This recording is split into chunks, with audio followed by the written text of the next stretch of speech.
What if I told you the bread you eat today might share the same recipe as the loaf baked in a clay oven 4,000 years ago? Or that the tangy sauce drizzled over your favorite dish could trace its roots to a Roman soldier's mess kit? Food isn't just sustenance, it's a time machine, carrying flavors and stories from civilizations long gone. Think about the last meal that made your taste buds sing. Now imagine that same dish being prepared, savored, and passed down through generations, from the hands of pharaohs to the tables of modern food lovers. That's the magic of culinary traditions, from antiquity, recipes so enduring, so perfectly crafted, they've survived empires, wars, and the rise and fall of entire cultures. Take a moment to picture the bustling markets of ancient Rome, where merchants hawked garum, a fermented fish sauce so beloved it was shipped across the Mediterranean. Or step into the palace kitchens of China's Han Dynasty, where chefs perfected the art of steaming buns, a technique still used today. These aren't just historical footnotes, they're flavors you can actually taste right now, if you know where to look. The question is, how did these dishes outlast the test of time? What makes them so special that centuries of change couldn't erase them from our plates? The answers lie in the ingenuity of ancient cooks, the cultural rituals that preserved these recipes, and the simple, undeniable truth that some flavors are just too good to forget. This journey isn't just about food, it's about connection. Every bite of these ancient dishes is a link to the past, a whisper from ancestors who, despite living in a world without refrigeration or modern kitchens, mastered the art of creating something timeless. Whether it's the honey-soaked treats of Egypt, still sticky and sweet after millennia, or the smoky, slow-cooked meats of Mesopotamia, these traditions remind us that humanity's love for good food is a thread that binds us across time. So grab a seat at history's table. Together, we'll uncover the secrets behind these enduring flavors, explore where you can still find them today, and maybe even inspire you to recreate a taste of antiquity in your own kitchen. The past has never tasted this delicious. Among all the culinary gifts from antiquity, few are as universal or as enduring as the humble loaf of bread. And nowhere was bread more sacred than in ancient Egypt, where it wasn't just food, but a symbol of life itself. Picture the banks of the Nile 5,000 years ago, where bakers kneaded dough under the hot sun, shaping it into round, flat loaves using emmer wheat, a hardy grain prized for its nutty flavor. Today, that same grain, once reserved for pharaohs and temple offerings, is still ground into flour by artisans, keeping these ancient traditions alive. What makes Egyptian bread so special? It starts with the grain. Emmer wheat, known as farro today, was the cornerstone of their diet, resilient enough to thrive in Egypt's arid climate. Unlike modern wheat, emmer has a deeper, earthier taste, and when baked over open flames or in clay ovens, it develops a dense, chewy texture that's unmistakable. Archaeologists have even found loaves preserved in tombs, some still intact, offering an edible snapshot of the past. But this bread wasn't just sustenance. It played a starring role in rituals, from temple offerings to funerary feasts, where it symbolized the cycle of life and rebirth. The magic lies in the methods. Ancient Egyptian bakers didn't have commercial yeast. Instead, they relied on wild fermentation, capturing airborne microbes to create naturally leavened dough. Sound familiar? It's the same technique used in today's sourdough craze, proving some techniques are too good to fade away. In fact, in villages along the Nile, you can still find bakers using age-old tools, stone mills to grind the grain, woven reed mats to shape the dough, and domed mud ovens that crisp the loaves to perfection.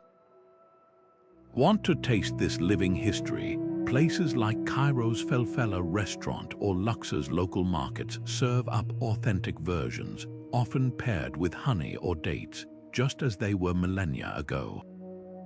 Or try your hand at baking it yourself. Recipes carved on temple walls reveal the simplicity of ingredients: emmer flour, water, and a pinch of salt. Every bite is a conversation across time, a reminder that even the most ordinary foods can carry extraordinary legacies. So next time you tear into a piece of bread, think of the hands that shaped its ancestors, the Egyptian bakers who, without a single modern convenience, crafted a staple so perfect it never needed reinventing.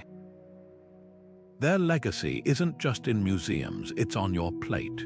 From the golden loaves of Egypt to the salty shores of the Mediterranean, our next stop is ancient Rome, home to one of history's most polarizing flavors. Imagine a sauce so potent, so packed with savory depth, it became the ketchup of its time, slathered on everything from roasted meats to fruit desserts.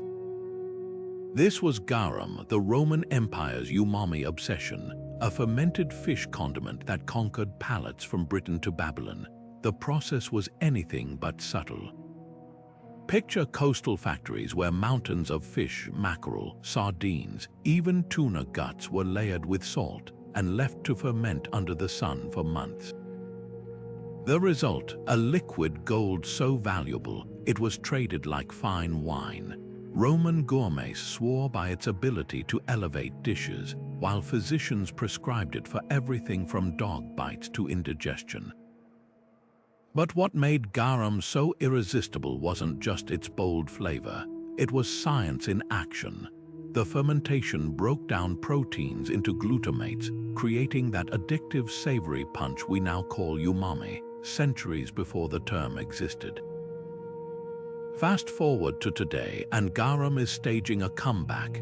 Chefs from Barcelona to Tokyo are reviving the recipe, tweaking it with modern twists. In Spain, they've given it a sleek new name, garum moderno, using premium seafood and controlled fermentation for a cleaner, more refined taste. Meanwhile, in Vietnam, you'll find its spiritual cousin, nuoc mam, a fish sauce so similar in production, it's like tasting a living branch of Rome's culinary family tree.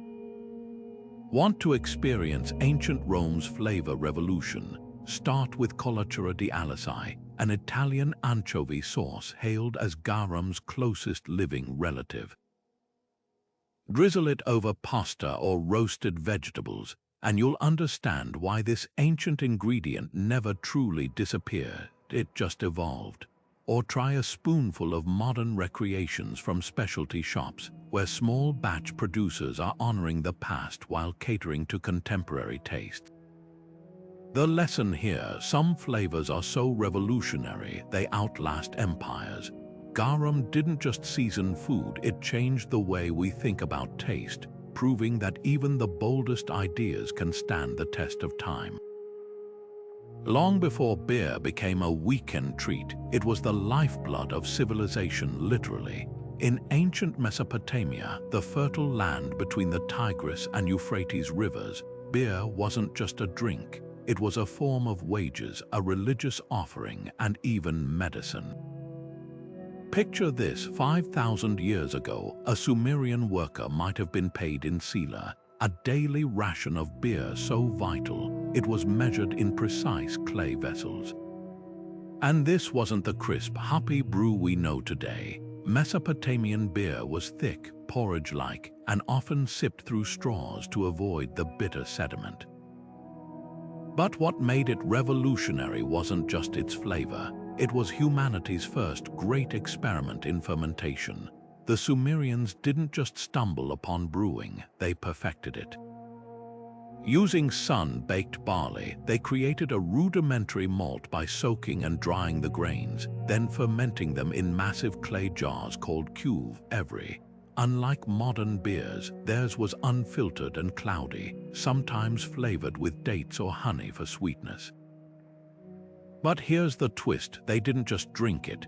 beer was so deeply woven into their culture that they worshipped Ninkasi, the goddess of brewing, and even penned hymns in her honor, complete with recipe instructions.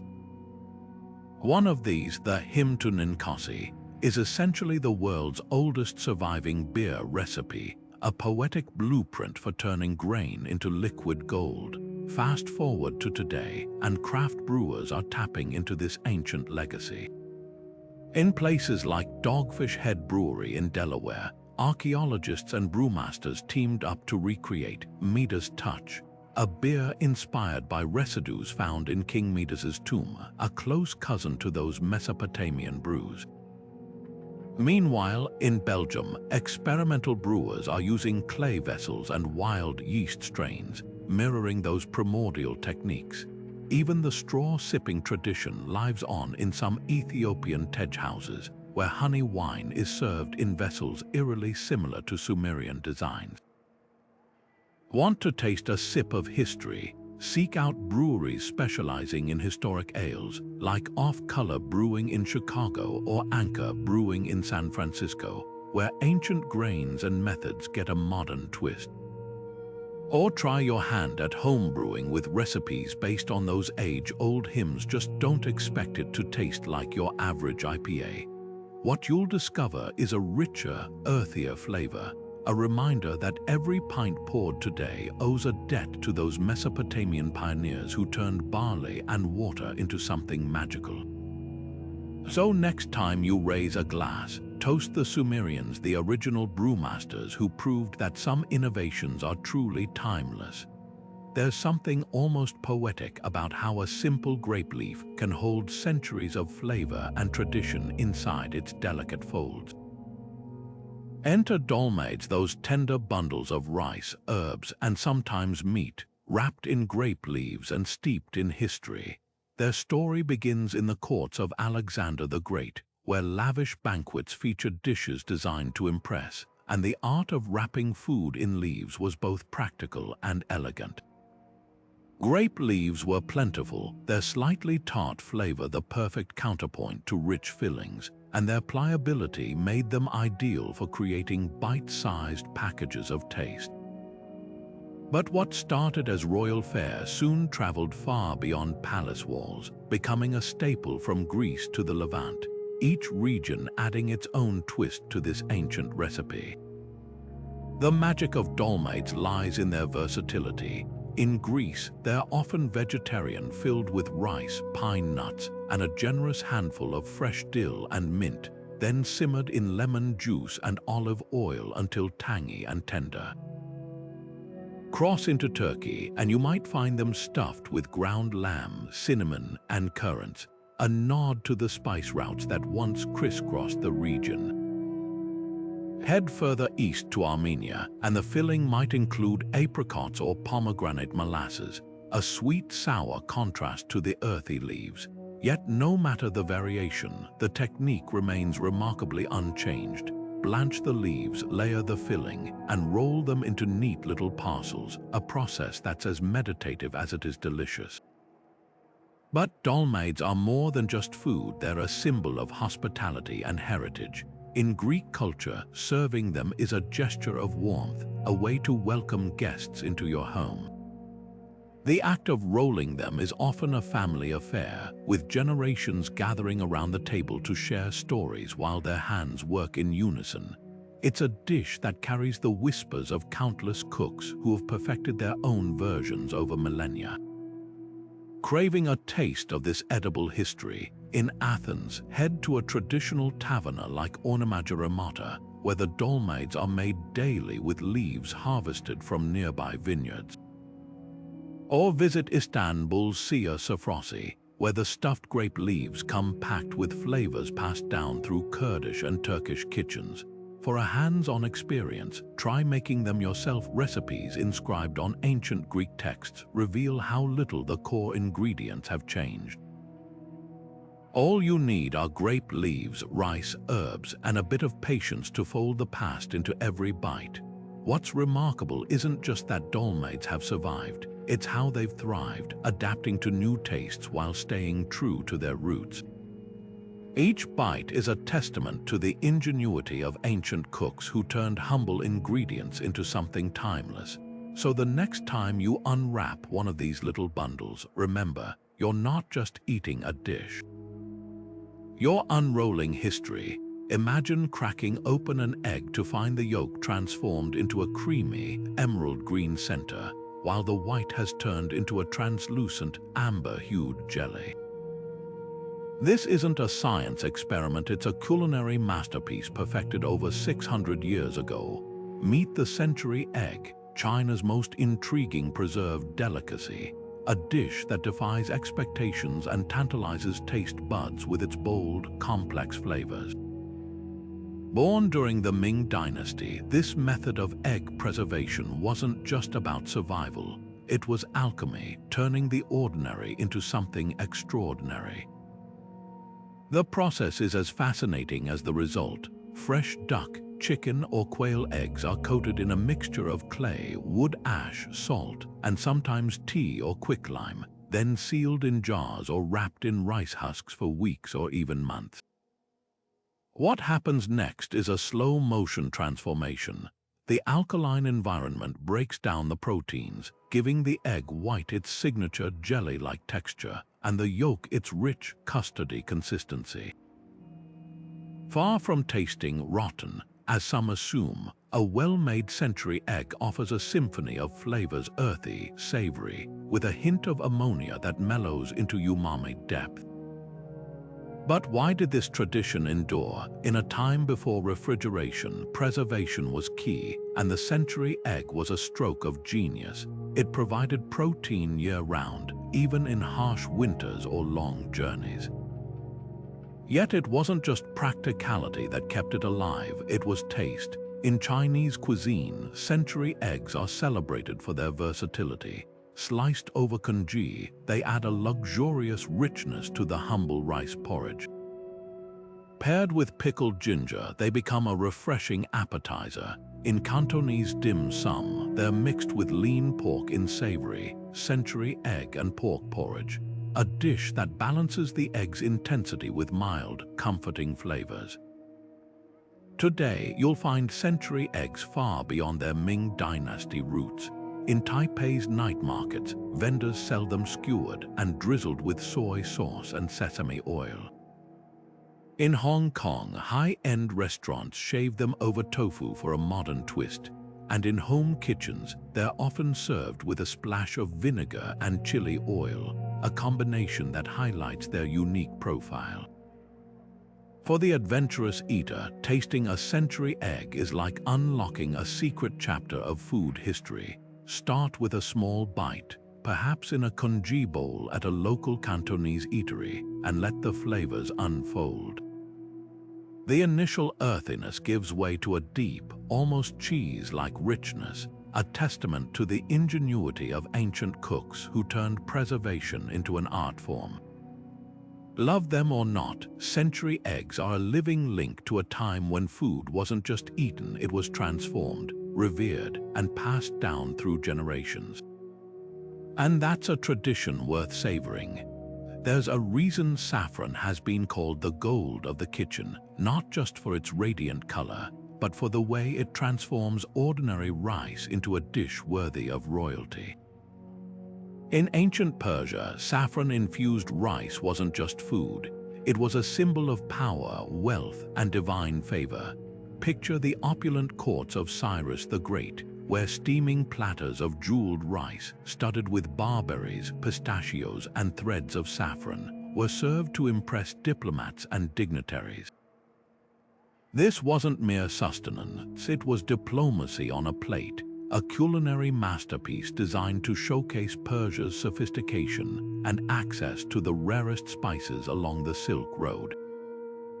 The magic begins with saffron itself, a spice so labor-intensive to harvest. It takes 75,000 hand-picked crocus flowers to produce just 1 pound of threads. Persian cooks mastered the art of extracting its essence, soaking the fragile strands in warm water or milk to release their golden hue and haunting floral aroma. When layered with basmati rice, itself a prized grain, the result is toddig, the crown jewel of Persian cuisine, a dish where the bottom layer crisps into a golden crust while the top remains fragrant and fluffy. But saffron rice wasn't just for feasts. It was also medicine, believed by Avicenna, the father of early medicine, to cure melancholy and strengthen the heart. Today, this regal dish remains the soul of Iranian hospitality. At weddings, it's served with candied orange peel and rose petals, a celebration of love and abundance. In everyday homes, it's paired with stews like gourmet sabzi, where the saffron's brightness cuts through rich herbs and tender lamb. And in cities like Isfahan, specialty shops still sell saffron in tiny, ruby-red bundles, their quality measured by the depth of color and the sweetness of their scent. To taste this living history, seek out restaurants like Tehran's Shandi's, where the toddig shatters like caramelized glass, or Los Angeles' Shamshiri Grill, where the saffron rice arrives with a golden crust that crackles under the spoon. For the adventurous home cook, the key is patience, toasting the saffron gently, layering the rice with care, and letting the steam work its slow alchemy. Every grain carries the legacy of Persian emperors, Silk Road merchants, and generations of home cooks who turned humble ingredients into something fit for kings. So when you lift that first forkful, remember, you're not just eating rice, you're tasting a thread of history woven through time. To the Aztecs, chocolate wasn't just a treat, it was divine currency, a sacred elixir reserved for rulers, warriors, and rituals. Picture the bustling markets of Tenochtitlan, where cacao beans were so valuable they doubled as money. 100 beans could buy a canoe, 30 might purchase a rabbit for dinner. But this wasn't the creamy, sugary chocolate we know today. Aztec chocolate was a bitter, frothy drink, spiked with chili peppers, vanilla, and even flowers like magnolia, served cold and whipped to a foam so thick it had to be eaten with a spoon. They called it xocolatl, a word that literally means bitter water, and believed it was a gift from Quetzalcoatl, the feathered serpent god who brought cacao to humanity. What made this drink so special? Start with the beans. Aztec cacao was harvested from the rainforests of Mesoamerica, fermented and dried until they developed deep, complex flavors, notes of earth, fruit, and smoke. Roasted over fire, ground on stone slabs, then mixed with water, the paste was nothing like modern chocolate bars. Without sugar, the natural bitterness of cacao took center stage, amplified by spices like chili, which added heat, and vanilla, which lent a floral sweetness. Sometimes they thickened it with maize or sweetened it slightly with honey, but this was no dessert. It was a drink of power, believed to boost stamina, focus, and even spiritual insight. Warriors drank it before battle, priests during ceremonies, and nobles as a symbol of status. Then came the Spanish conquest and chocolate's great transformation. When Hernán Cortés brought cacao back to Europe in the 16th century, monks in Spanish monasteries tweaked the recipe, swapping chili for sugar and serving it hot. Suddenly, chocolate became a luxury for European courts, sparking a craze that would eventually lead to the candy bars and truffles we adore today. But hidden in the highlands of Mexico and Guatemala, traditional versions of xocolatl never disappeared. In Oaxacan markets, you can still find vendors grinding cacao on ancient stone mills, mixing it with chili and cinnamon for a drink that's bold, spicy, and utterly unforgettable. For a true taste of Aztec chocolate, seek out spots like Mexico City's Museo del Chocolate, where you can sip a frothy cup made the old way, bitter, complex, and electrifying. Or try crafting it yourself. Toast cacao beans lightly, grind them with a mortar and pestle, then whisk the paste into cold water with a pinch of chili powder. That first sip might surprise you: no sugar, no milk, just the pure, untamed essence of chocolate as it was meant to be. It's a flavor that bridges centuries, connecting modern indulgence to ancient ritual. So next time you unwrap a chocolate bar, remember, beneath the sweetness lies a history as rich and layered as the cacao bean itself. There's a quiet magic in the way a handful of soybeans, salt, and thyme can transform into something so deeply flavorful, a process so revered in Japan, it was once considered a form of alchemy. This is miso, the soulful fermented paste that's been warming bowls and enriching dishes for over 1,000 years. Picture a Buddhist monk in 8th century Kyoto, patiently tending to wooden barrels of bubbling koji, the mold that kickstarts miso's fermentation. What began as a preservation technique became an art form, with each region of Japan cultivating its own signature blend, shaped by local climate, water, and tradition. What sets miso apart is its astonishing diversity.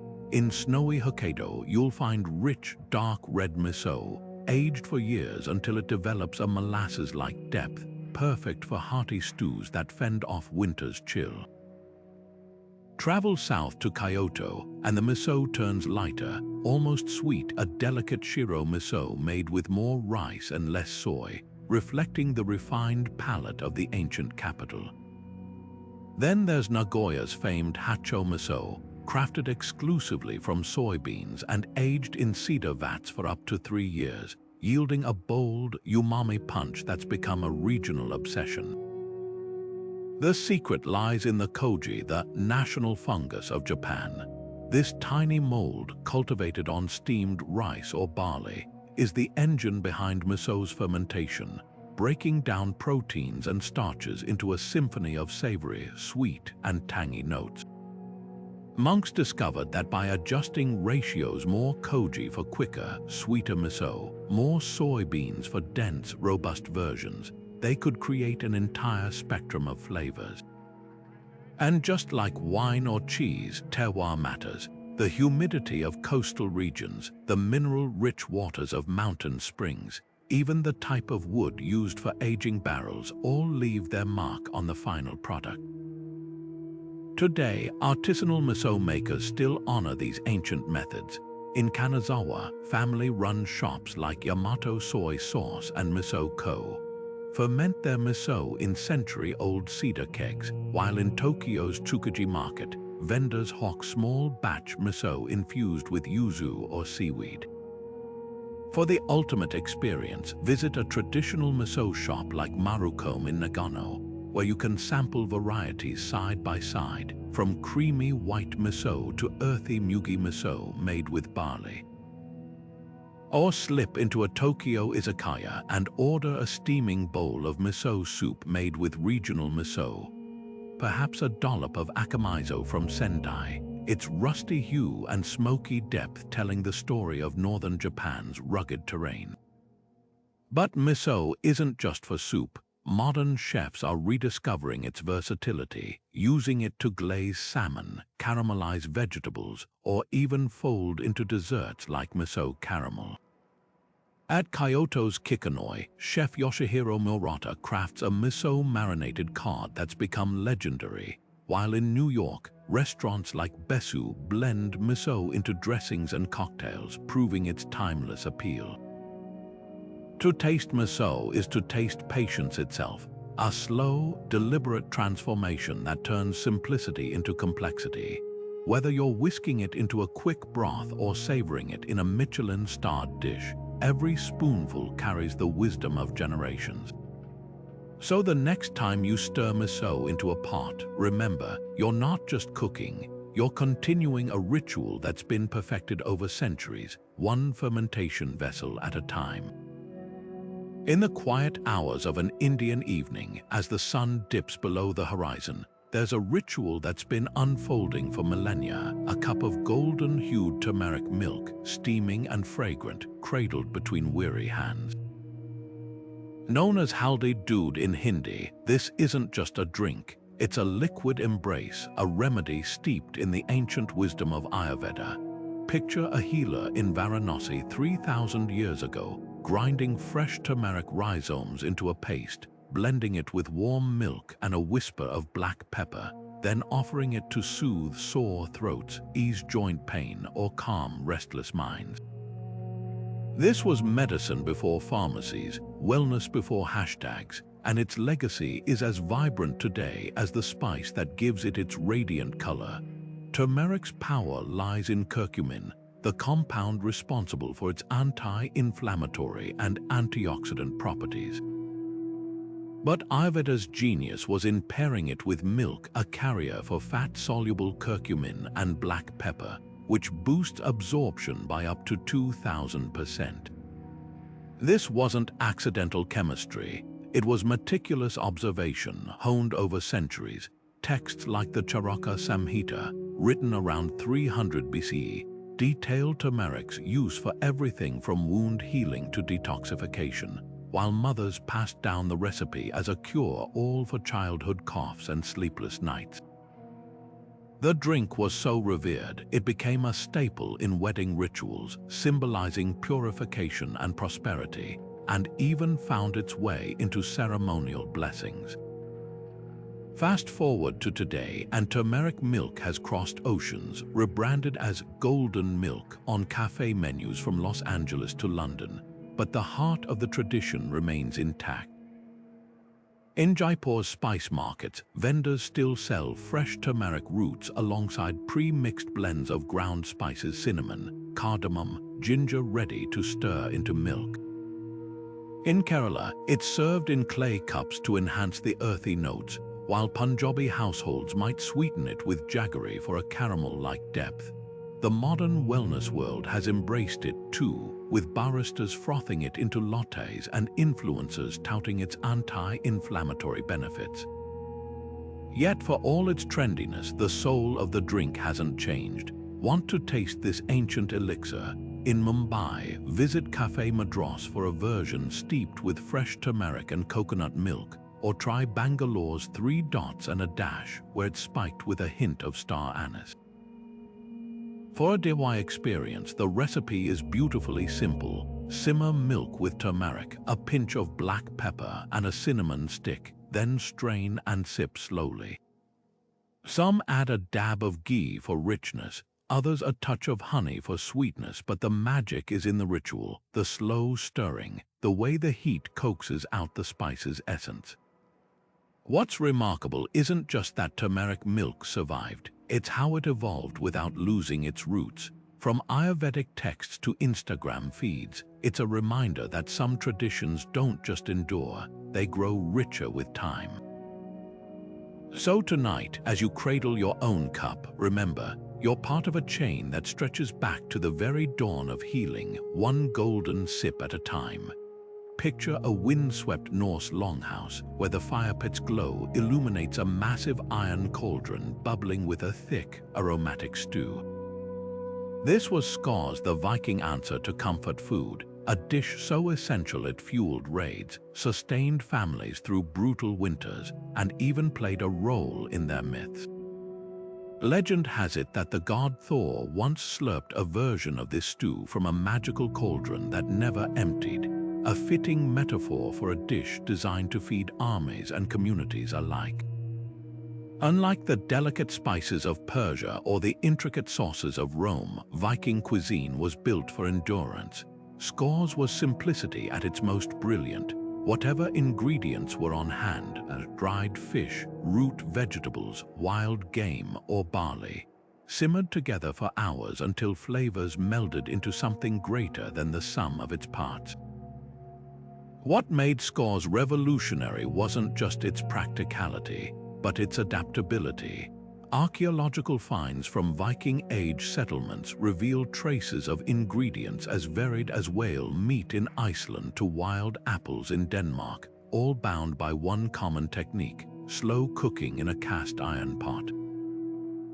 The Vikings didn't just throw scraps into a cauldron, they understood the alchemy of time and heat.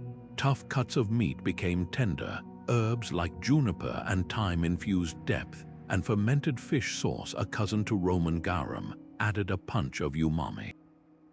This wasn't haphazard cooking. It was survival cuisine honed by necessity and elevated by communal tradition.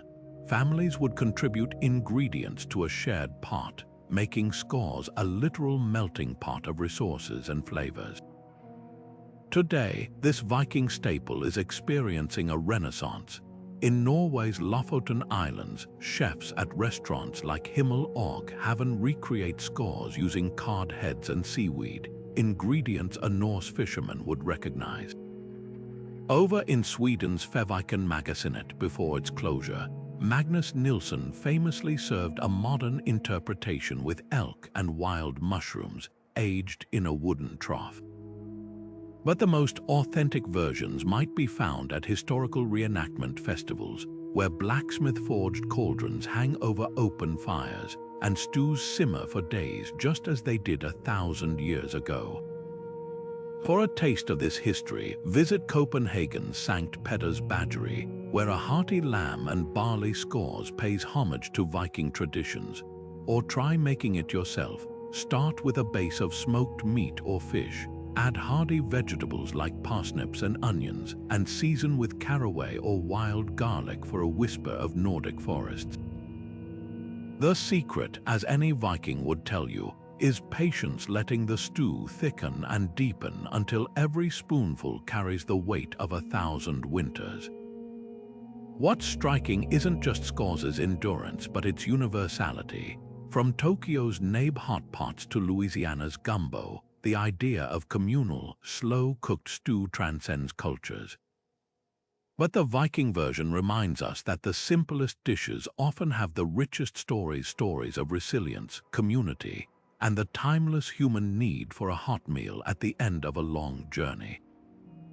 So next time you stir a pot on the stove, remember, you're standing in a lineage that stretches back to those Norse firesides, where every simmering cauldron was a promise of warmth, sustenance, and another day to conquer the unknown. There's a reason Moroccan markets dazzle the senses: spice mounds like miniature dunes, saffron threads glowing like captured sunlight, and stacked high in clay jars, lemons transformed into something entirely new. These aren't just fruits, they're preserved lemons, a North African alchemy where sunshine and salt conspire to turn ordinary citrus into a briny, aromatic treasure. Picture a 12th century trader loading camel caravans with these golden gems, knowing they'd survive the scorching Sahara crossings without spoiling. What began as practical preservation became a cornerstone of Moroccan flavor, a tangy legacy that's as vital to the cuisine today as it was centuries ago. The process is deceptively simple. Whole lemons, thick-skinned and juicy, are packed in jars with nothing more than salt and their own juices, then left to ferment for weeks or even months.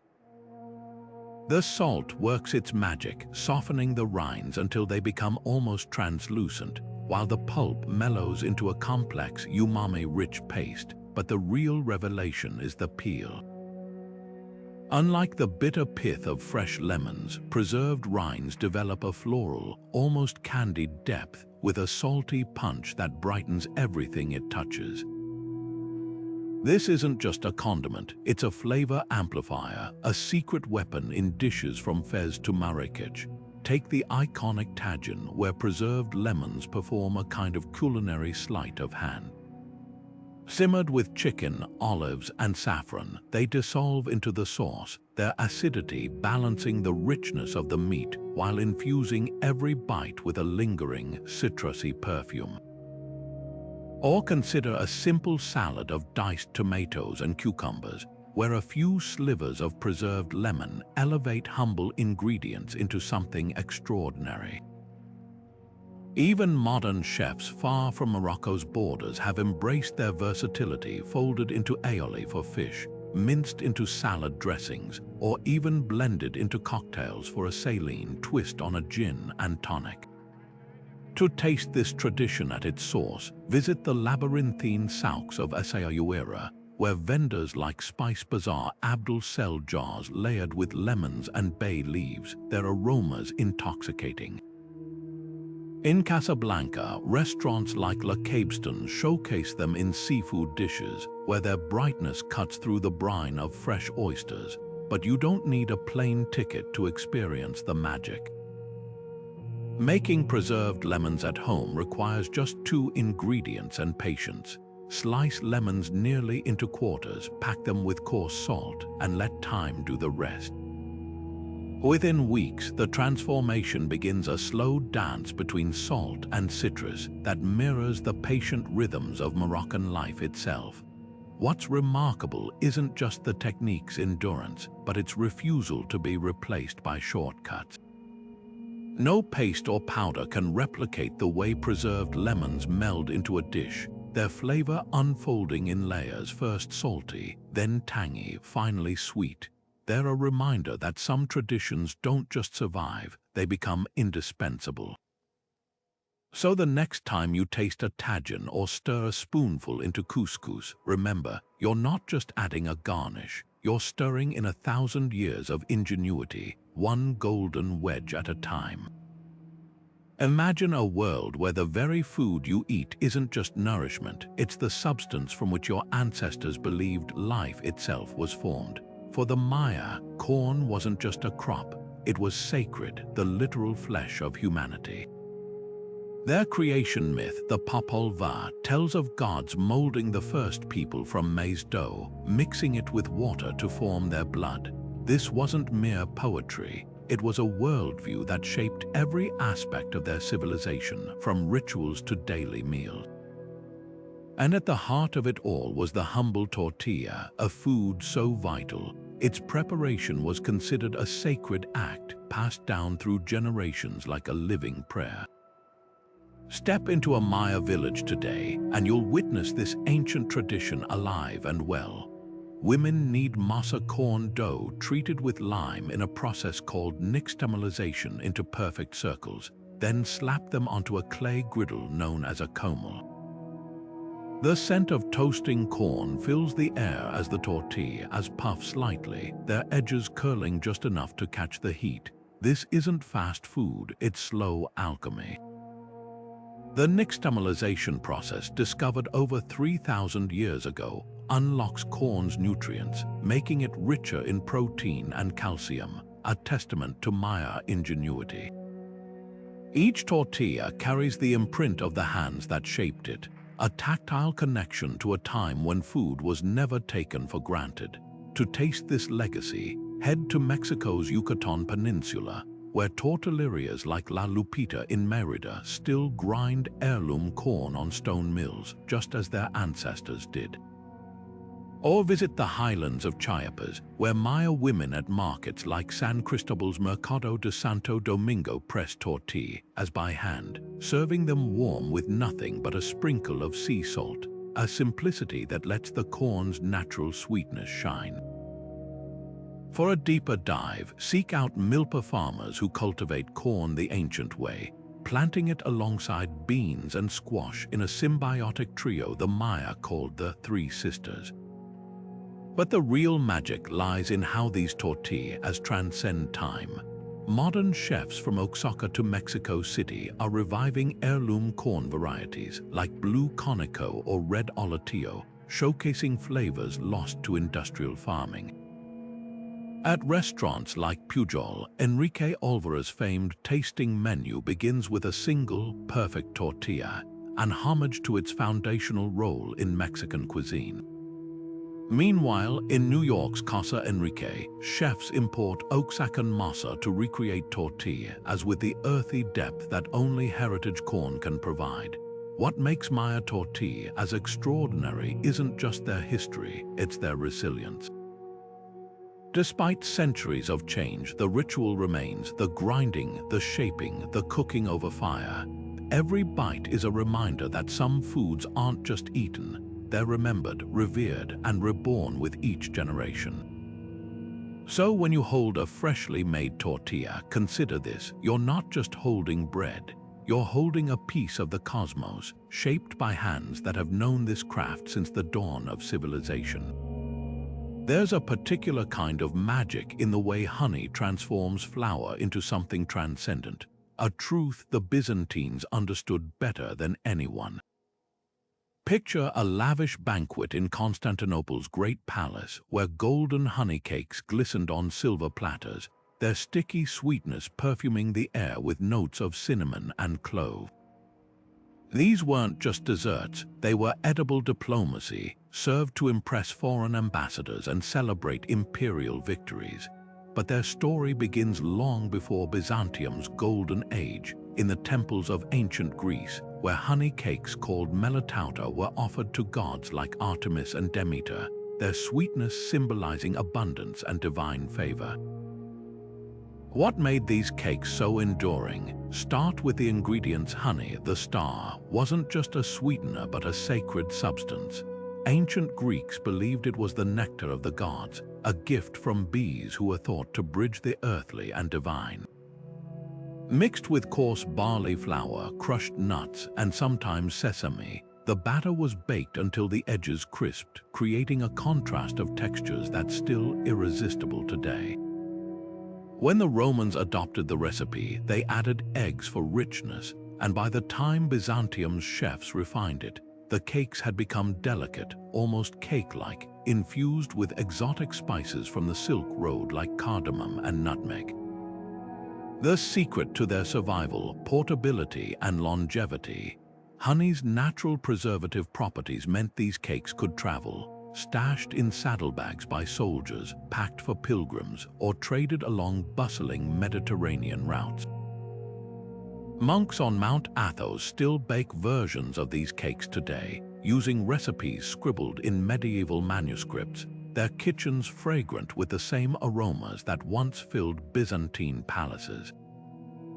To taste this living history, visit Istanbul's Hafiz Mustafa, where honey-drenched Rivani cakes pay homage to the Ottoman era's spin on the tradition. Or head to Thessaloniki's Turkinli's, where melamacarona drenched in spiced syrup and studded with walnuts echo the flavors of Byzantium. For a hands-on experience, try making them at home. Mix flour, honey, and a splash of orange blossom water, then bake until golden. The first bite will transport you through monasteries, market stalls, and imperial feasts, to a time when sweetness wasn't just a taste, but a celebration of life's richness. What's remarkable isn't just that these cakes survived, but how they've adapted without losing their soul. From temple offerings to modern tea-time treats, they remind us that some flavors are so joyful, so deeply human, they simply refuse to fade. So the next time you drizzle honey over a warm cake, remember, you're continuing a ritual that sweetened history itself. In the highlands of Ethiopia, where the air is thin and the soil is rich, a grain no bigger than a poppy seed has sustained civilizations for millennia. This is teff, the tiny powerhouse behind injera, the spongy, sourdough flatbread that's not just food but the very canvas of Ethiopian cuisine. Picture a bustling gersha ceremony where friends tear pieces of injera to scoop up stews, its slightly tangy flavor cutting through the heat of Berber spice. But this isn't just a meal, it's a communal act, a tradition woven into the fabric of Ethiopian life since the days of the Aksumite Empire. What makes injera extraordinary is its dual role as both plate and utensil. The batter, made from teff flour and water, ferments for days, sometimes up to a week, allowing wild yeast to work its magic, creating those signature air pockets and a subtle sourness. Teff's natural resilience is key. Thriving in Ethiopia's unpredictable climate, this grain packs a nutritional punch, high in protein, calcium, and iron, with a gluten-free profile that's made it a modern superfood darling. Yet for all its global appeal, teff's true magic unfolds in the hands of Ethiopian cooks, who pour the batter onto a magogo, a large clay griddle, swirling it into perfect, lace-edged circles. The fermentation process is where science meets tradition. As the batter bubbles, it develops a complex flavor profile, hints of lemon, a whisper of vinegar, that balances the fiery richness of dishes like Doro wat or Misir wat. This isn't accidental chemistry, it's wisdom passed down through generations. In rural villages, families maintain sourdough starters like heirlooms, some decades old, their microbial ecosystems as unique as fingerprints. And because injera's porous texture soaks up sauces effortlessly, every bite delivers a harmony of flavors, a testament to how bread can be both humble and transformative. Today, injera's legacy stretches far beyond Ethiopia. In Los Angeles' Little Ethiopia, shops like Meals by Janet serve it fresh daily, while health-conscious cafes from Tokyo to Berlin tout teff bowls. Yet the most authentic versions still come from Addis Ababa's Shiro Meda district, where bakers use volcanic stone mills to grind the teff, preserving a texture that industrial rollers can't replicate.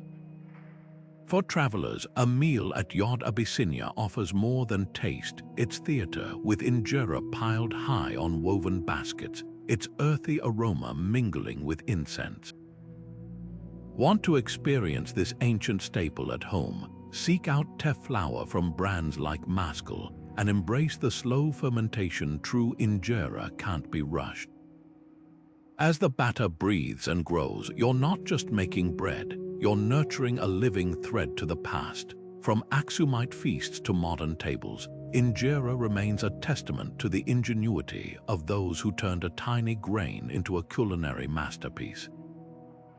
One bite, and you'll understand why some traditions refuse to crumble.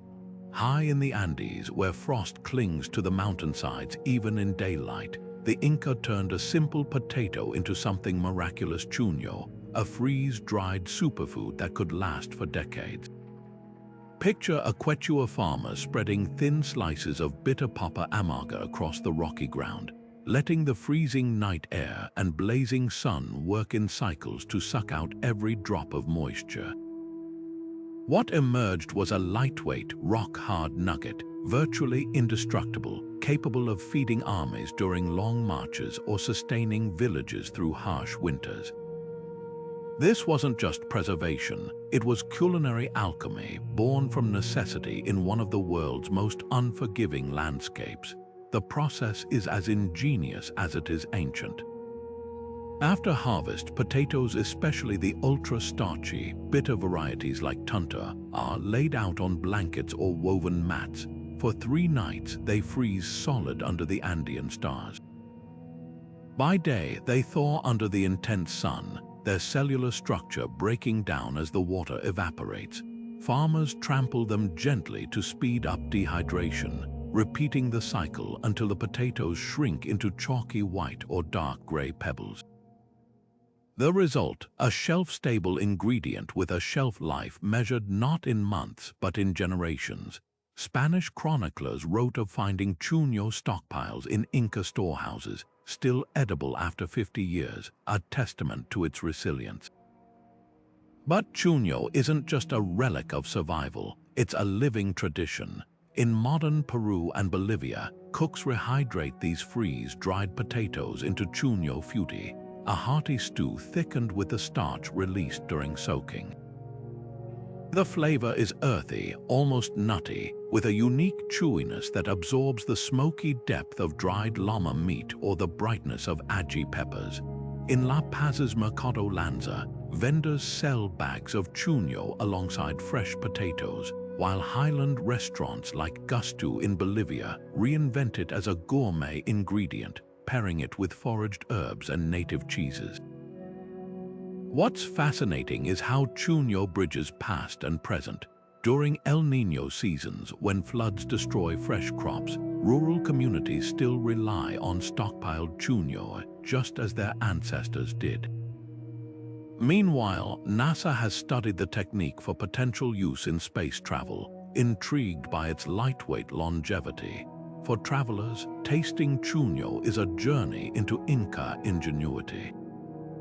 Visit Cusco's San Pedro market, where stalls serve lawa, a thick soup made with rehydrated chuño and Andean herbs, or try wallake, a festive dish where the potatoes soak up a rich broth of lamb and mint. To experience chuño is to understand how necessity sparks innovation. The Inca didn't just survive the Andes, they thrived, thanks to a potato transformed by wind, ice, and sunlight. Every bite carries the imprint of those high-altitude nights, a reminder that the simplest foods can hold the deepest wisdom.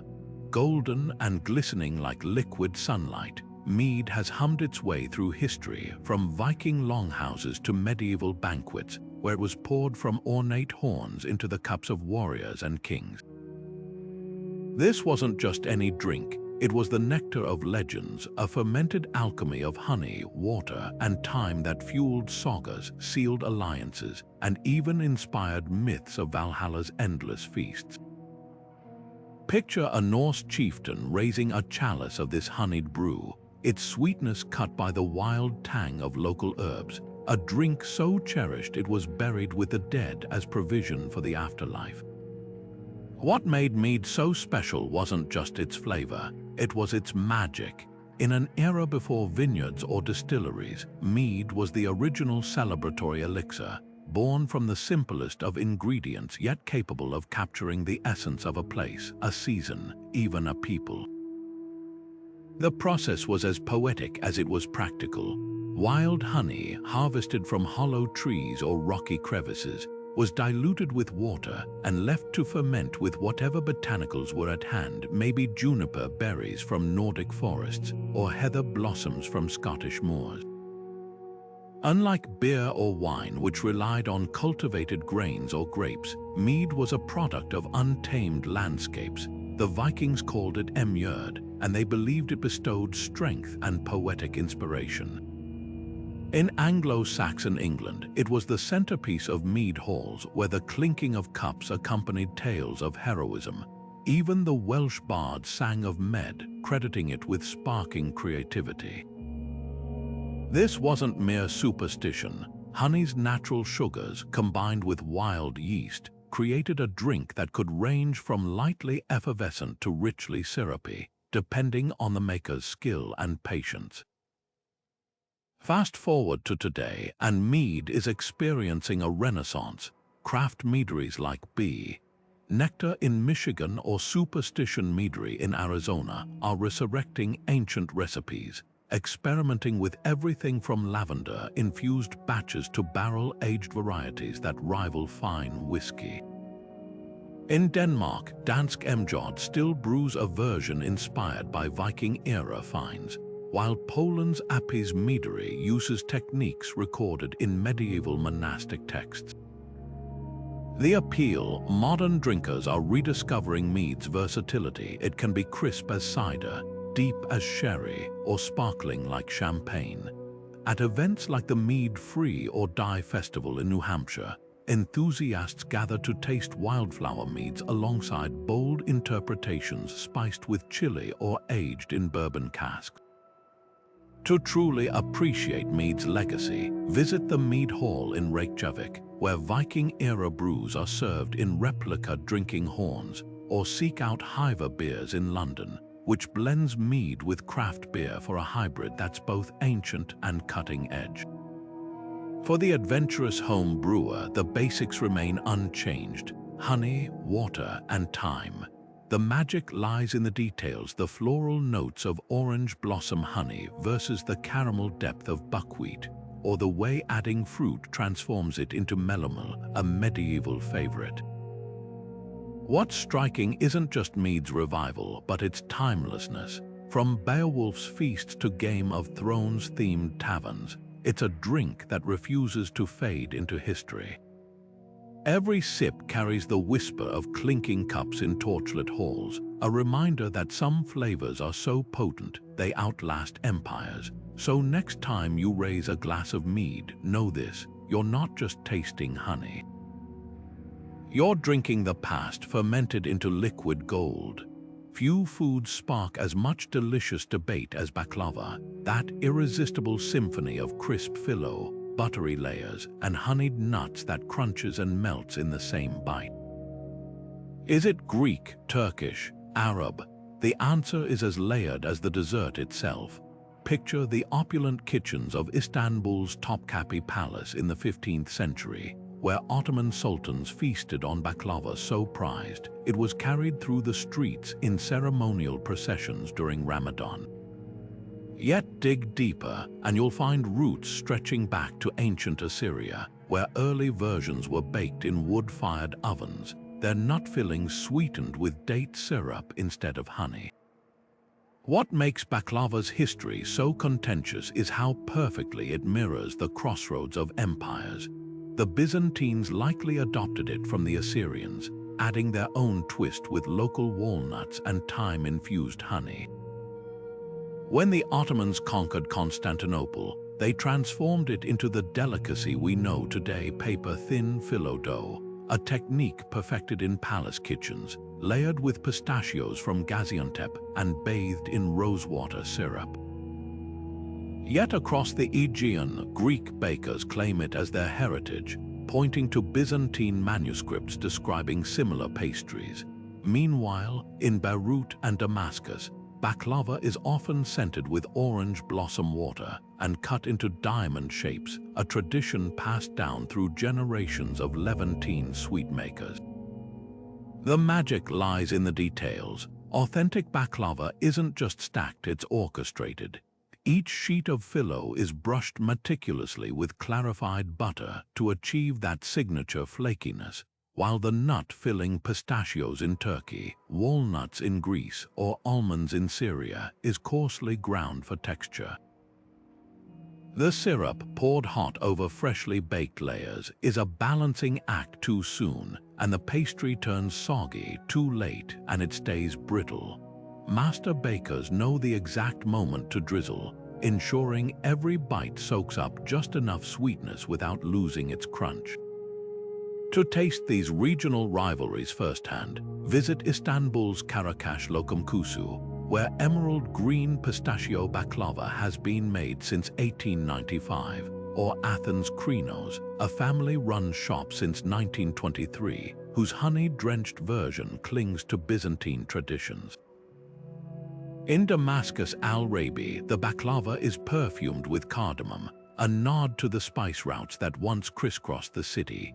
Even the tools tell a story. In Gaziantep, UNESCO-protected baklava is still rolled with wooden rods so thin they're almost translucent. What's remarkable isn't just baklava's endurance, but its ability to unite. Whether served with Turkish coffee, Greek mastiha liqueur, or Arabic kahwa, it's a dessert that transcends borders, a reminder that some flavors are too exquisite to belong to just one culture. So next time you savor a piece, let the layers unravel on your tongue, each one whispering a different chapter of this centuries-old love story. In the vast plains of North America, where bison herds once stretched to the horizon, indigenous nations perfected a food so resilient it could outlast seasons: pemmican.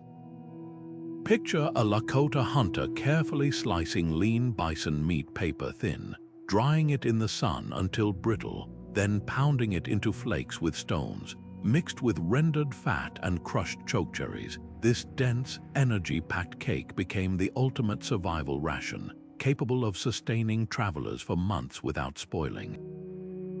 This wasn't just clever cooking, it was edible engineering born from intimate knowledge of the land and its gifts. What made pemmican revolutionary was its perfect balance of nutrition and portability. The dried meat provided protein, the fat, often from bison or bear, delivered concentrated calories, and berries like Saskatoon or cranberries added vitamin C to prevent scurvy on long journeys. Some tribes even infused it with marrow or mixed in wild herbs for extra flavor and medicinal benefits. Wrapped in rawhide pouches called parfleches, pemmican became the fuel of choice for fur trappers, explorers, and even Arctic expeditions. The famous Lewis and Clark expedition relied on it, with Meriwether Lewis noting in his journals how just a few ounces could power a man through a day's hard trek. But pemmican was more than survival food, it was cultural currency. Among plains tribes like the Cree and Blackfoot, it played a central role in trade networks, sometimes even serving as a form of payment. The Métis people, with their mixed indigenous and European heritage, turned pemmican production into a booming industry, supplying frontier forts and trading posts. During the Pemmican Wars of the early 1800s, control of this precious resource sparked conflicts between rival trading companies, proving just how valuable this humble food could be. Today, pemmican is experiencing a renaissance, embraced by modern adventurers and paleo diet enthusiasts alike. Companies like Tanker Bar and Wilder Bites have updated the recipe for contemporary palates, using grass-fed beef, organic berries, and sea salt. Backpackers praise its calorie-to-weight ratio. A single pound packs over 3,000 calories, while survivalists stockpile it for emergencies. In Canada's north, Indigenous communities still make traditional pemmican, passing down techniques that date back centuries. At events like Manitoba's Pemmican Festival, visitors can taste versions made with caribou or smoked fish, showcasing the ingredients' versatility. Want to experience this ancient superfood? Try making it yourself. Slow, dry, lean cuts of venison or beef, grind them into powder, then blend with melted tallow and dried blueberries. Press it into bars, and you've got a snack that would make a 19th century voyageur nod in approval. Or seek out indigenous-owned brands like Ton Coffee, which pairs pemmican with roasted dandelion root for a modern twist.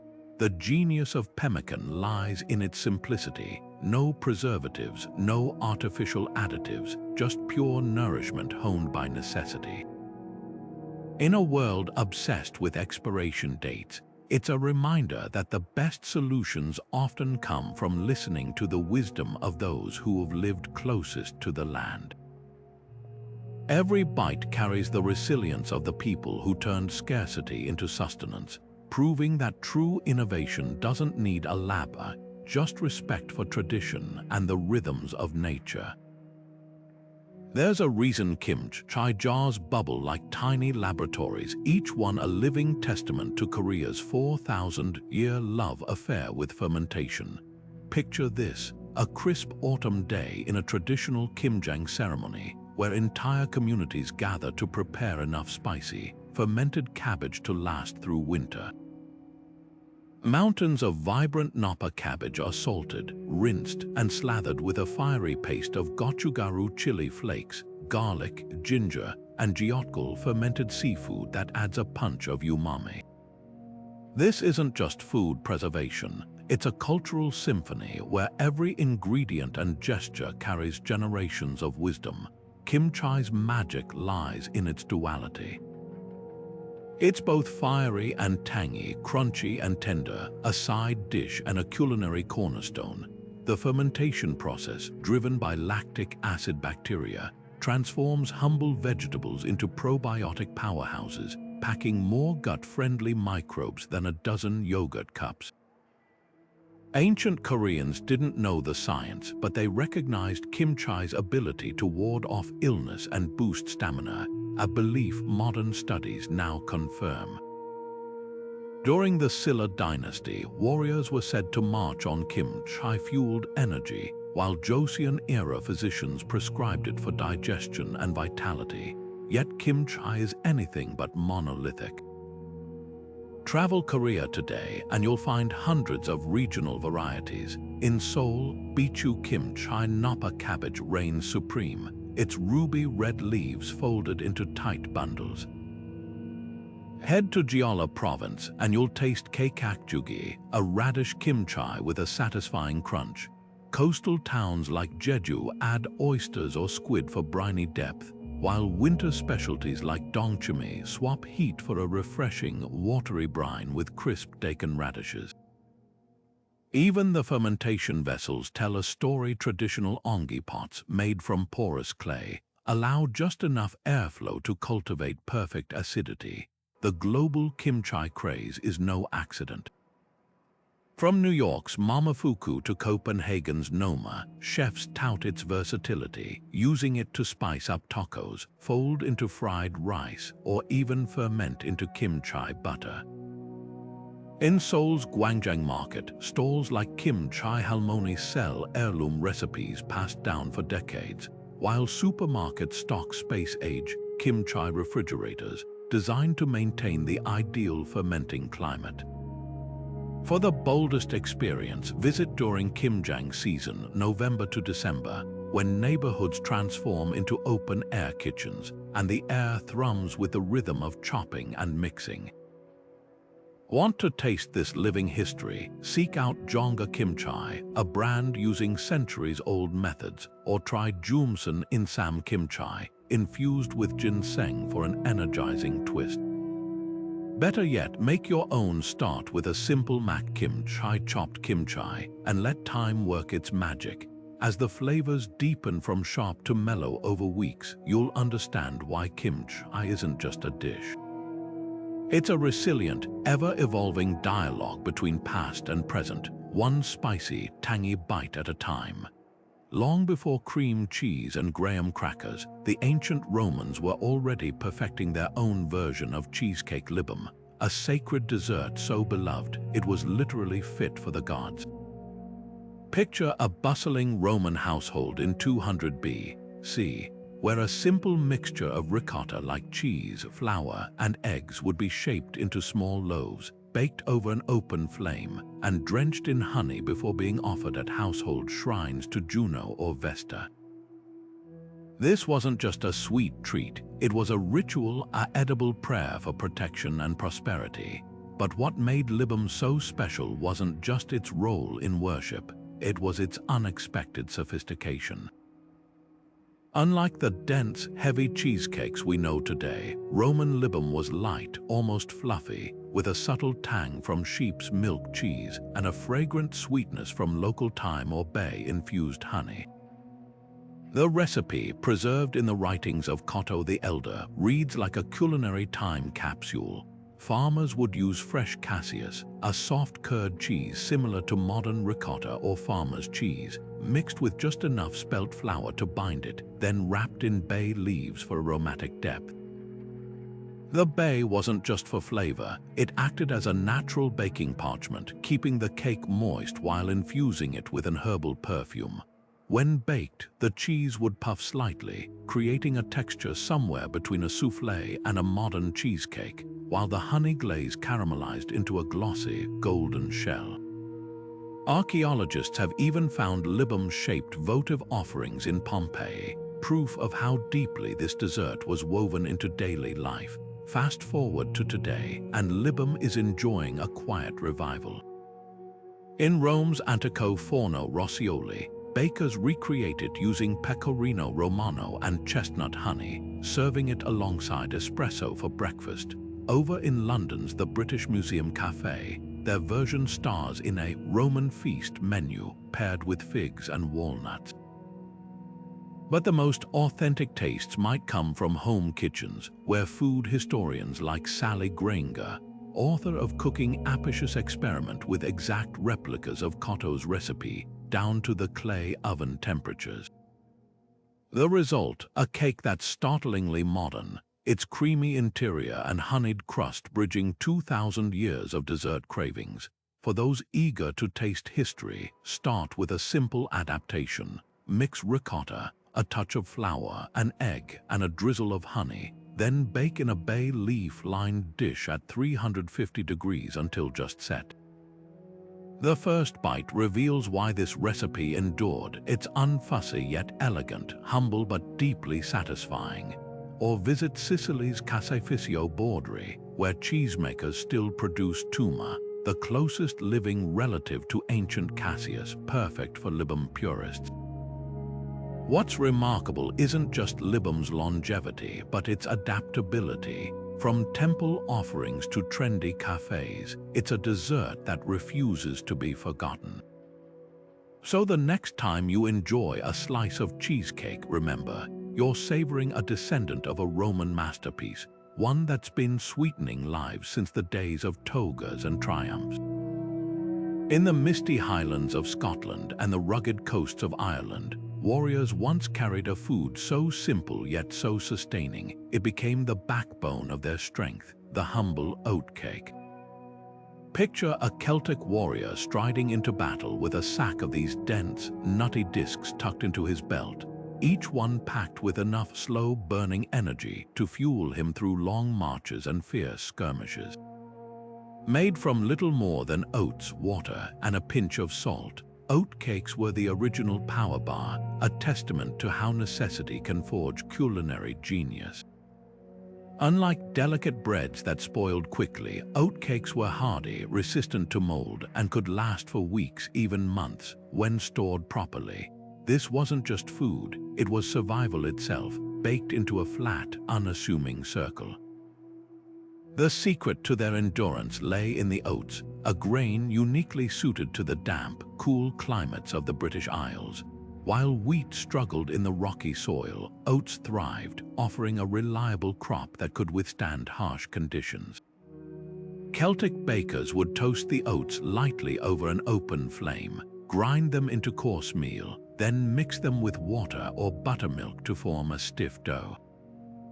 Pressed thin and baked on a griddle or directly on hot stones, the cakes developed a crisp exterior with a slightly chewy center, their earthy flavor deepened by the smokiness of the fire. Some versions included a handful of barley or a drizzle of honey for variety, but the purest form remained just oats and salt, a blank canvas that could be paired with anything from smoked salmon to aged cheese. Fast forward to today, and oat cakes have evolved from battlefield rations to gourmet staples. In Scotland's Orkney Islands, bakers at Stromness oatcakes still use century-old recipes, rolling the dough by hand and baking it on cast iron griddles for that signature caramelized edge. Over in Ireland, brands like Oakland Oatcakes add a modern twist with ingredients like rosemary or seaweed, nodding to ancient flavors while appealing to contemporary palates. But the true magic happens when you pair them traditionally, slathered with creamy Crowdy cheese, a fresh, crumbly dairy product that dates back to Viking times, or topped with wild berry jam made from heather-fed brambles. For a taste of this living history, visit Edinburgh's The Oatmeal of the Day, where oatcakes are served alongside smoked venison and pickled vegetables, or stop by Dublin's Sheridan's Cheesemongers, where they're paired with aged cheddar and a dram of whiskey. If you're feeling adventurous, try making them at home. Mix rolled oats with a splash of hot water, a pinch of salt, and a spoonful of bacon fat for richness, then bake until golden. The result, a crispy, hearty bite that carries the essence of Celtic resilience. What's remarkable isn't just how oat cakes have endured, but how they've transcended their humble origins. From warrior's ration to artisanal delicacy, they remind us that the simplest foods often hold the deepest stories. So the next time you crumble an oat cake into a stew or nibble one with cheese, remember, you're tasting a piece of history, one that fueled legends and outlasted empires.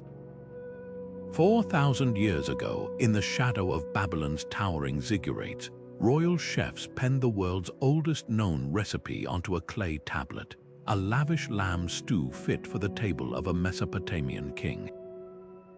This wasn't just instructions for cooking. It was a culinary artifact, a direct line to the flavors that once delighted the likes of Hammurabi himself. The tablet, now housed in Yale University's Babylonian collection, lists ingredients like lamb, fat, garlic, and a mysterious touch of salted water, offering a tantalizing glimpse into the sophistication of ancient kitchens. What's astonishing isn't just the recipe's survival, but how familiar its flavors feel, proof that the human love for rich, aromatic stews transcends millennia. Recreating this dish today is like unlocking a time capsule. Start with tender lamb shoulder, seared in rendered sheep's tail fat, a staple in Mesopotamian cooking until it's caramelized and fragrant. Add a shower of garlic and shallots, their sweetness balancing the meat's richness, then deglaze the pot with barley beer, a staple drink that doubled as a cooking liquid in ancient times. The real magic comes with the spices, a blend of cumin, coriander, and dried mint, ground fresh to mimic the mortar and pestle techniques of Babylonian cooks. Unlike modern stews thickened with flour, this one relies on mashed leeks and onions to create a velvety texture, a trick that also layers in subtle sweetness. But the most intriguing ingredient, suhutinu, a word scholars believe refers to a type of fermented sauce, possibly an ancestor of modern-day garum or soy sauce.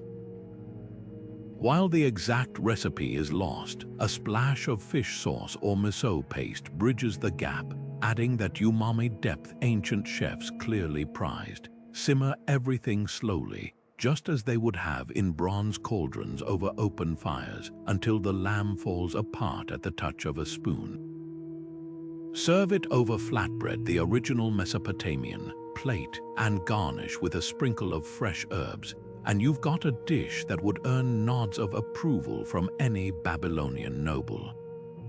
Tasting this stew is like biting into history. The cumin and mint sing with bright warmth while the lamb melts into the broth, its richness cut by the tang of fermented sauce. In Baghdad's Saj al-Reef restaurant, chefs riff on this ancient blueprint, adding apricots for sweetness, while food historians like Nawal Nasrallah have tested the recipe in home kitchens, confirming its timeless appeal. For a truly immersive experience, pair it with date wine or a crisp Assyrian Pilsner, both brewed from heirloom grains that trace their roots to the Fertile Crescent. What's remarkable isn't just the recipe's age, but its resonance. Every spoonful whispers of banquet halls and temple feasts, of a time when food wasn't just sustenance but a celebration of power and divinity. So when you ladle out this stew, remember, you're not just cooking dinner, you're keeping alive a tradition that's been simmering since the dawn of civilization itself. There's something mesmerizing about the rhythmic thud of a stone pounder against wood, a sound that's echoed across Polynesian islands for centuries. This is the heartbeat of poi-making, where humble taro root transforms into a velvety purple paste that's far more than just food. It's a living thread connecting modern Hawaiians, Samoans, and Maori to their ancestors.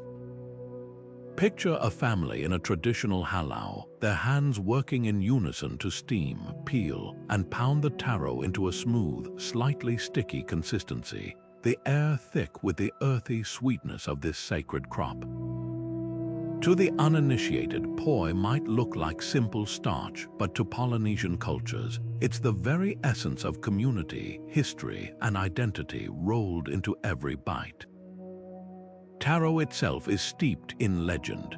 Hawaiians believe the plant, or kolo, is the elder brother of humanity, born from the first child of the Sky Father and Earth Mother, who sacrificed himself to nourish his siblings. This myth isn't just poetry, it's a reminder of the reciprocal relationship between people and the land. The process of making poi honors that bond. After steaming the corms in an imu, an underground oven, they're peeled and pounded on a wooden board called a papa kaiai with a basalt pestle pohaku kaiai. The texture is carefully adjusted with water. One finger poi clings thickly to your digit, while two-finger poi flows more freely, a preference as personal as one's taste in music. What makes poi extraordinary is its versatility. Freshly pounded, it's subtly sweet with a cooling finish, perfect alongside salty kalua pig or raw ahai. After fermenting for a few days, it develops a tangy complexity beloved by purists. Beyond flavor, poi's nutritional profile is staggering, packed with calcium, iron, and easily digestible starches. It was the original superfood for Polynesian voyagers navigating vast oceans. Modern scientists even study its probiotic properties, linking traditional diets rich in poi to gut health and longevity. To experience Poi's cultural resonance, visit Oahu's Weiahole Poi factory, where third-generation pounders still use century-old techniques, or join a lao on Maui, where it's served in calabash bowls alongside stories of the gods. In Aotearoa, New Zealand, Maori chefs reinvented as ruina pararoa, a fermented bread, while in Tahiti, pot dessert blends taro with coconut milk and banana. For travelers, the annual East Maui Taro Festival offers hands-on pounding lessons, a chance to feel the rhythm of the ancestors in your own wrists. Yet Poi's true magic lies in its resilience.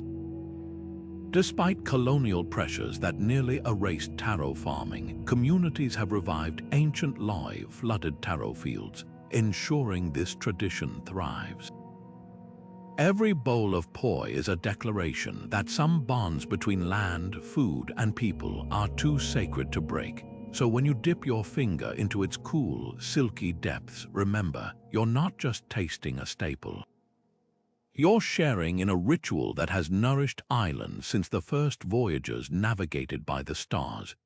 The scent of cinnamon and pepper swirling through a Kashmiri caravanserai, the rustle of burlap sacks filled with cardamom in a Mamluk-era souk. This was the symphony of the Silk Road, where spices didn't just flavor food, they shaped empires. Picture a 14th century merchant in Samarkand, haggling over a bag of cloves so precious, each bud was worth its weight in silver. These weren't mere ingredients, they were currency, medicine, even weapons of diplomacy carried by camel trains and house across mountains and deserts. The blends born from this trade, garum mazola, ros el hanout, 5-spice powder, aren't just recipes. They're edible maps tracing routes from the Moluccas to the Mediterranean. Take Ros el Hanout, the head of the shop blend from Morocco. Its name hints at its prestige, a merchant's finest offerings, sometimes containing over 30 spices like grains of paradise and dried rosebuds. Each family guarded their recipe like a state secret, with variations reflecting their trade connections. A pinch of Persian saffron, a whisper of Malabar black pepper. In Fez's henna souk, spice stalls still display pyramids of this aromatic gold, their proprietors insisting the best blends include waka, a rare bark from the Atlas Mountains. Meanwhile, in Hyderabad, garam masala tells a different story, its warmth dominated by Kashmiri cinnamon and telecherry peppercorns, a legacy of Mughal emperors who demanded complexity in every bite. The real alchemy lies in how these blends crossed cultures without losing their soul. Chinese 5-spice powder, with its star anise and Szechuan pepper, traveled west with Mongol horsemen, evolving into Persian advir, which then influenced Arabic baharat. You can taste this journey in Istanbul's Egyptian bazaar, where vendors like Ukazgula Baharat have sold the same clove-heavy Baharat since the Ottoman era. Or visit Kerala's Jew town in Cochin, where Jewish traders once blended local black pepper with Yemeni cumin, creating a peppery rasam powder still used today. Want to mix your own Silk Road history? Start with a base of toasted coriander and cumin, the workhorses of ancient trade, then layer in luxury spices like cardamom, once chewed by Egyptian pharaohs as breath fresheners, and nutmeg, so coveted, the Dutch waged wars over its source. For authenticity, grind them in a stone mortar, just as Timurid chefs did in Herat's royal kitchens, or hunt for living relics like harira, a Berber blend of ginger and cubeb pepper found in Tunis's Souk el Atarin, its peppery bite unchanged since Carthaginian times. The magic of these blends isn't just in their flavors, it's in their resilience. In an age of industrial seasoning, places like Dubai Spice Souk or Delhi's Kari Bayoli still sell spices from burlap sacks weighed on brass scales. When you inhale the warm, citrusy punch of a well-made za'atar or the smoky depth of Berber, you're breathing in centuries of voyages, alliances, and shared cravings. So the next time you sprinkle a pinch of cinnamon, remember, you're not just seasoning a dish, you're stirring a pot that's been simmering since the dawn of globalization. Centuries before tea became a morning pick-me-up, Buddhist monks in China's misty mountains were using it as a tool for enlightenment. Picture a Tang Dynasty monastery in the 8th century, where steaming cups of bitter green brew kept drowsy meditators awake during long hours of zazen. Legend says the monk Bodhidharma, founder of Zen Buddhism, once tore off his own eyelids in frustration after falling asleep. Where they fell, the first tea plants sprouted. Whether myth or history, this tale captures tea's sacred beginnings as cha, a medicinal elixir revered for sharpening the mind and purifying the spirit. By the time Lu Yu penned the classic of tea in 760 AD, tea had evolved into an art form with precise instructions for harvesting leaves at dawn, roasting them over charcoal, and whisking the powder into frothy perfection. The real turning point came when tea met the Silk Road. Packed into bamboo baskets and wrapped in oiled paper, compressed tea bricks became currency along trade routes, so valuable they funded armies and bought horses in Tibet. In the high-altitude monasteries of the Himalayas, monks still brew butter tea with these aged bricks, churning them with yak butter and salt into a creamy, energizing drink that fuels sub-zero winters. Meanwhile, Japanese Zen masters brought tea seeds home from China in the 9th century, eventually perfecting the Chanoyu ceremony, where every movement, from folding the silk cloth to whisking the matcha, is a meditation in motion. Visit Kyoto's Yoreisink school today, and you'll witness rituals unchanged since Sen no Rikyu defined wabi-sabi aesthetics in the 16th century. Rustic clay bowls, asymmetrical arrangements, and the deliberate silence between sips that speaks louder than words. For a taste of tea's living history, seek out antique varieties like Pu from Yunnan's ancient forests, where 1,000-year-old tea trees still yield leaves pressed into cakes and aged like fine wine. In Fujian's Wuyi Mountains, cliffside Dahong Pao bushes, descendants of Ming Dynasty plants, produce oolongs so rare, a single gram can cost thousands. Or join a gongfu cha ceremony in Taipei's Wisteria Tea House, where tiny clay teapots brew 20 infusions from the same leaves, each steep revealing new layers of flavor, from orchid notes to mineral depth. What's extraordinary isn't just tea's global journey, but how each culture imprinted it with their soul. The British added milk and ceremony, the Moroccans mint and sugar, while Russian caravans boiled it strong in samovars. Yet in every cup, from a Tokyo tearoom to a Marrakech courtyard, the essence remains, a leaf that taught the world the art of slowing down, one mindful sip at a time. Every bite of these ancient foods is more than nourishment, it's a whispered conversation across time. Think about the last time you tasted something that transported you, perhaps the tang of preserved lemon in a tagine, or the earthy depth of a Maya tortilla. These flavors aren't just recipes, they're living heirlooms carrying the ingenuity, resilience, and stories of those who came before us. In a world where fast food and fleeting trends dominate, these culinary traditions are anchors, tethering us to the wisdom of ancestors who turned scarcity into art and necessity into legacy. Consider the Inuit practice of fermenting seal meat in igloos, or the Japanese monks who perfected miso over centuries. These weren't just survival tactics. They were acts of reverence for the land and its gifts. When we prepare these dishes today, we're not just following instructions, we're participating in rituals that have outlasted empires. Take the Jewish tradition of challah, braided to symbolize unity, or the indigenous pemmican, shaped by the rhythms of the seasons. These foods encode values, beliefs, and collective memory in ways words cannot. Yet this heritage is fragile. Industrial agriculture, globalization, and the erosion of traditional knowledge threaten to sever these threads.